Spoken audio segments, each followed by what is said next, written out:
এই রমজানে একটি নামাজের কথা বলবো, শত কষ্ট হলেও এই নামাজটা আপনি ছাড়বেন না। একবার হলেও এই নামাজটা আপনি পড়বেন। নবীজি এই নামাজের এত গুরুত্ব দিতেন, নবীজি বলেছেন জীবনে একবার হলেও তুমি এই নামাজটা পড়বে। এই হাদিসটি ইবনে মাজাহ শরীফের, তিরমিজি শরীফের এবং আবু দাউদ শরীফের 1297 নম্বর হাদিসের মধ্যে এই হাদিসটা বর্ণনা হয়েছে এই নামাজের কথা। নবীজি তার চাচা আব্বাস রাদিয়াল্লাহু তাআলা আনহুকে ডাক দিয়ে বলছেন, চাচা আমি আপনাকে এমন একটি নামাজের কথা বলছি, এই নামাজটা আপনি প্রতিদিন একবার হলেও আপনি আদায় করবেন। চাচা যদি প্রতিদিন সম্ভব না হয়, অন্তত সপ্তাহে একবার হলেও আপনি নামাজটা পড়বেন।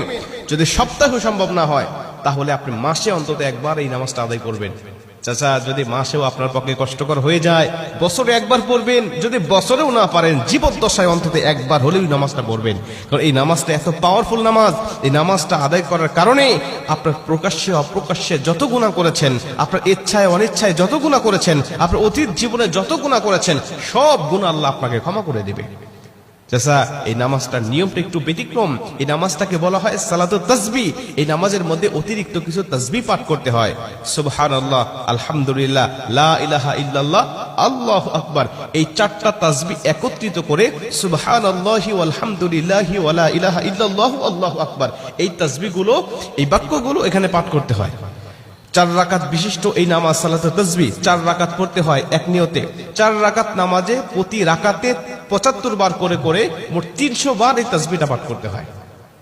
সুবহানাল্লাহি ওয়াল হামদুলিল্লাহি ওয়া লা ইলাহা ইল্লাল্লাহু আল্লাহু আকবার, এই তাসবিহটা, এই দোয়াটা 75 বার করে করে প্রতি 4 রাকাতে মোট 300 বার করে আপনি পাঠ করবেন। কি নিয়মে পাঠ করবেন আমি আপনাকে নিয়মটা শেখাচ্ছি।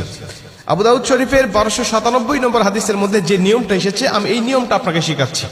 আমাদের সমাজে আর বেশ কিছু মানুষ বেশ কিছু নিয়ম বলে, কিন্তু আমি আপনাকে হাদিস থেকে সরাসরি নিয়মটা জানাচ্ছি। এটা আপনি রেকর্ড করে নেন, খাতা কলম থাকলে লিখে নেন।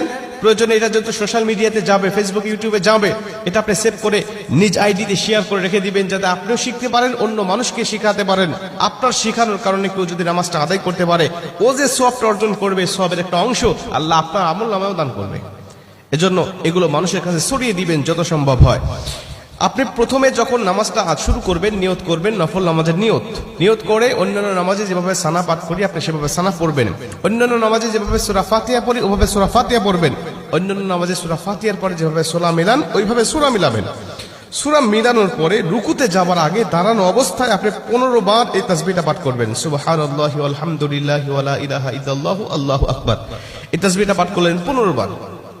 15 বার পাঠ করার পর আপনি রুকুতে চলে গেলেন। রুকুতে গিয়ে রুকুর যে তাসবিহটা আছে, তাসবিহটা পাঠ করার পরে সুবহান রাব্বিয়াল আযীম বলার পরে আপনি এই তাসবিহটা আবার পাঠ করবেন 10 বার।